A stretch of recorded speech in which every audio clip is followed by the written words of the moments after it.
नमस्कार, स्वागत है आपका RNI न्यूज में। मैं हूं आपके साथ ईशा नेगी। बात करते हैं अमेठी की, जहां अपने 3 दिवसीय दौरे पर केंद्रीय मंत्री स्मृति ईरानी अमेठी पहुंची। आपको बता दें कि तिलोई तहसील के सिंहपुर ब्लॉक में आयोजित किसान सम्मेलन में स्मृति ईरानी ने कांग्रेस पर जमकर हमला बोला। वहीं साथ ही साथ स्मृति ईरानी का गार्ड ऑफ ऑनर दिया गया, जिसके बाद किसान मेले और प्रदर्शनी का निरीक्षण किया।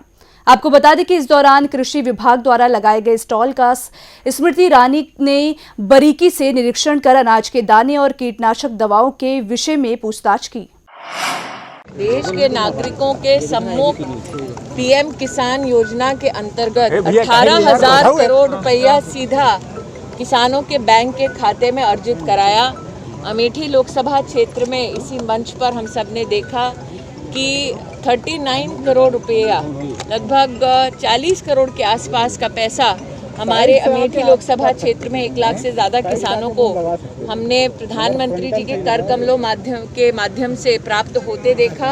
अमेठी लोकसभा क्षेत्र में सलोन, जो रायबरेली ज़िला का एक अंश है, उसको अगर संख्या मिला दें तो लगभग 3,27,000 किसानों को मात्र इस लोकसभा क्षेत्र में पीएम किसान सम्मान निधि के अंतर्गत लगभग 350 करोड़ की सुविधा उन्होंने उपलब्ध कराई है, जिसके लिए अमेठी के किसान परिवारों की ओर से मैं माननीय प्रधानमंत्री जी का विशेष आभार और अभिनंदन व्यक्त करती हूँ। समाजवादी पार्टी के राष्ट्रीय अध्यक्ष अखिलेश यादव ने किसानों का समर्थन करते हुए एक बार फिर ट्विटर के जरिए बीजेपी सरकार पर जमकर निशाना साधा है और कहा है कि आज कृषि कानूनों के खिलाफ हो रहे आंदोलन का 1 महीना पूरा हो रहा है और भारतीय जनता पार्टी अपने प्रिय अमीर मित्रों और पूंजीपति प्रायोजकों का समर्थन करते हुए रास्ते पर चल रही है, जो किसान, मजदूर, निम्न और मध्य वर्ग सबके विरुद्ध जाता है। किसान आंदोलन भाजपा सरकार की विफलता का जीवंत स्मारक है। वहीं बरेली में युवती द्वारा एसएसपी से सुरक्षा की गुहार का मामला सामने आया है। बता दें कि अन्य समुदाय के लड़के से प्यार और शादी करने के बाद युवती ने वीडियो वायरल कर एसएसपी से सुरक्षा की गुहार लगाई। बताया जा रहा है कि शादी के बाद वीडियो वायरल कर युवती ने अपनी और ससुराल पक्ष के सुरक्षा की मांग की है। हालांकि पुलिस के पास अभी तक इस मामले में किसी तरह की कोई लिखित शिकायत नहीं है। श्रीमान एसएसपी महोदय बरेली, मेरा आपसे निवेदन है कि मेरा नाम सायरा वी है, मैं बालिग हूँ। मेरा आधार कार्ड, हाई स्कूल की मार्कशीट में मेरी आयु 10/10/2002 है। मैं पंकज शर्मा से प्रेम करती हूँ। वह मेरी बचपन हिंदू मान्यताओं आस्था रही है। खूब सोच समझ कर अपनी मर्जी से मैंने पंकज शर्मा को अपना जीवन साथी बना लिया है। मेरे हाथ जोड़कर आपसे विनती है कि मेरे पति के घर वालों व दोस्तों को परेशान ना किया जाए। जैसे काफ़ी मामले आते हैं जिसमें 2 अलग अलग समुदाय के लोग एक दूसरे से शादी करते हैं, उसके बाद कई बार उनके परिवार वाले इसके खिलाफ होते हैं। तो इसमें जो सामान्यतः जो परिवार है उसके द्वारा मुकदमा लिखाया जाता है और इसमें इसके बाद जो अगर लड़का या लड़की दोनों अगर बालिग हैं और उनकी अपनी स्वतंत्र उनकी मर्जी से अगर वो ऐसा कर रहे हैं तो इसमें उसके बाद उसमें न्यायालय में बयान कराए जाते हैं और उसके बाद न्यायालय में बयान कराने के बाद जो भी वो वहाँ पे अपना बयान देते हैं उसके आधार पे फिर आगे कार्रवाई उसमें तय होती है। अब खबर कन्नौज से है, जहां कस्बा ठटिया में चौपाल का आयोजन किया गया। बताया जा रहा है कि इस मौके पर ग्रामीणों ने भाजपा सांसद सुब्रत पाठक को फूल मालाओं के साथ शॉल ओढ़कर उनका स्वागत किया। आपको बता दें कि कार्यक्रम में सांसद सुब्रत ने दिल्ली में कृषि बिल के विरोध में बैठे लोगों को मोदी विरोधी लोग बताया। साथ ही उन्होंने अखिलेश यादव को नॉन सीरियस बताते हुए पिता की ताकत पर विरासत की राजनीति करना बताया। आपको बता दें कि इस दौरान उन्होंने जहां एक और कृषि बिल को किसानों के लिए लाभकारी बताया, तो वहीं विपक्षियों पर जमकर हमला बोला। प्रधानमंत्री बनते हैं तो गंगा जी की आरती करते हैं। नरेंद्र मोदी प्रधानमंत्री बनने के बाद काशी विश्वनाथ मंदिर में रुद्राभिषेक करते हैं।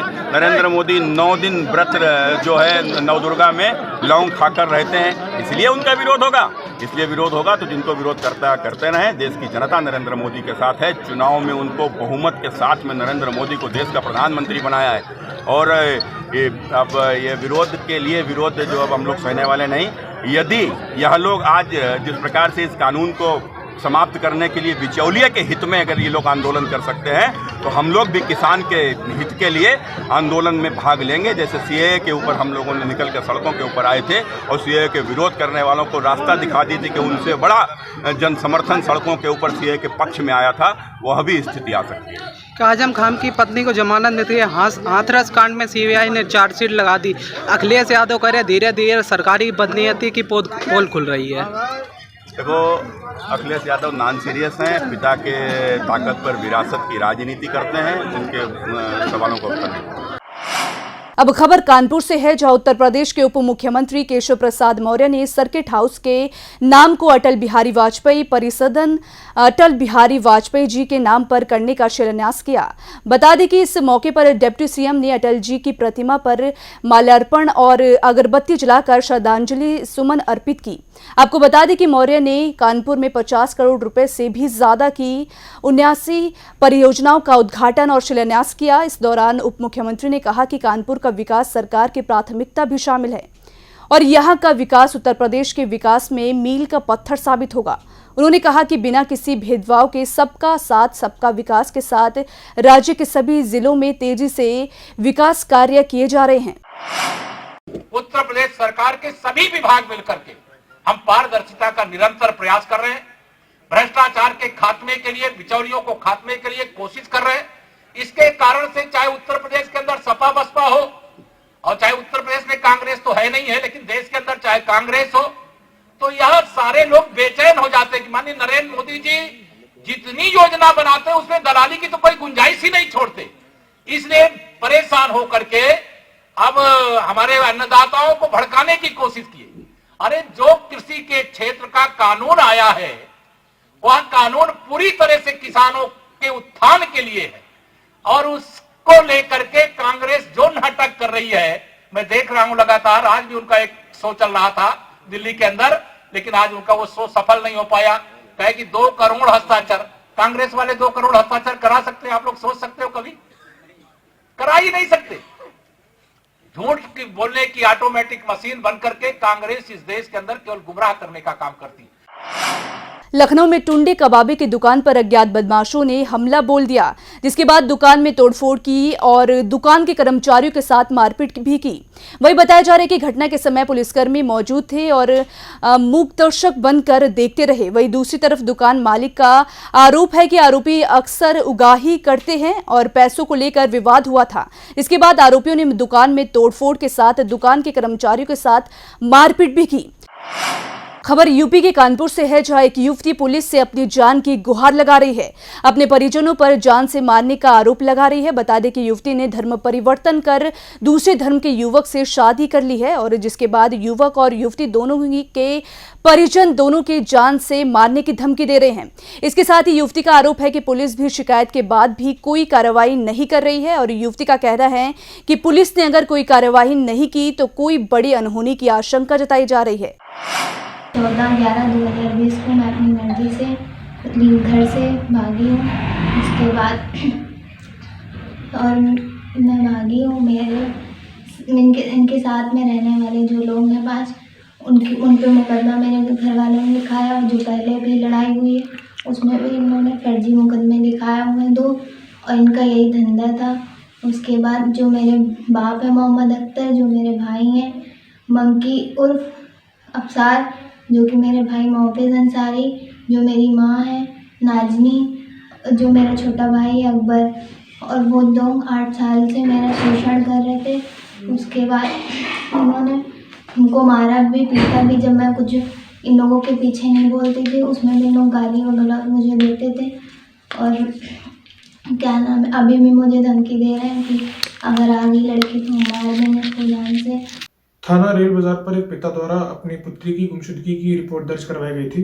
उसके आधार पर मुकदमा अपराध संख्या 514/20 धारा 366, 406 में पंजीकृत किया गया था। इसी क्रम में पुत्री द्वारा एक एफिडेविट प्राप्त हुआ है जिसमें उसने ये कहा है कि वो अपनी मर्जी से गई है और उसने अपनी मर्जी से एक लड़के के साथ शादी की है। ये लड़का उन्हीं लड़कों में से एक है जिसको उसके पिता ने, जिन लोगों को FIR में नामजद किया था, उन्हीं में से एक लड़का है ये।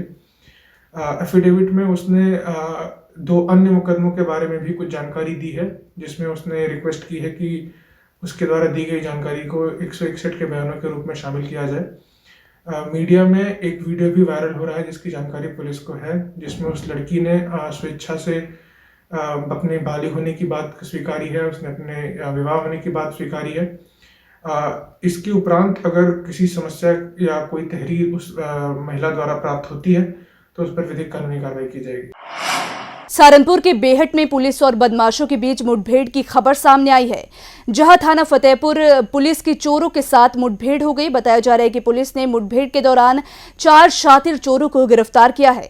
बता दें कि पुलिस ने चोरों के पास से 2 तमंचे और अन्य हथियार बरामद किए हैं। साथ ही साथ एक ट्रक, 300 सीमेंट के बैग और 2 फर्जी नंबर प्लेट भी बरामद किए हैं। फिलहाल पुलिस ने गिरफ्तार किए गए अभियुक्तों पर केस दर्ज कर लिया है और उन्हें आगे की कार्रवाई जारी कर दी है।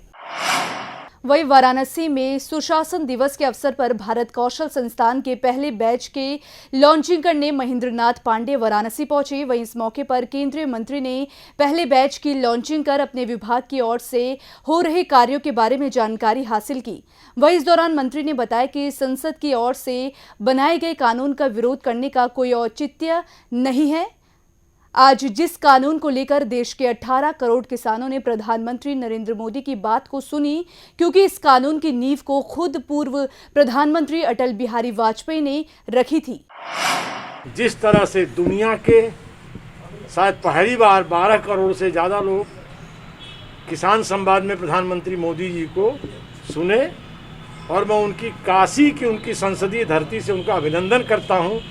दुनिया में एक बार पुनः मोदी जी पहले से विश्व प्रिय नेता साबित हो रहे हैं कि 12 करोड़ से अधिक लोग भारत के किसान उनकी बात को सुने, और निश्चित तौर से संसद द्वारा गए कानून की मर्यादा को गंभीरता से आंदोलनरत लोग लेंगे, मोदी की अपील पर सकारात्मक कदम उठाएंगे, ऐसा मेरा विश्वास है।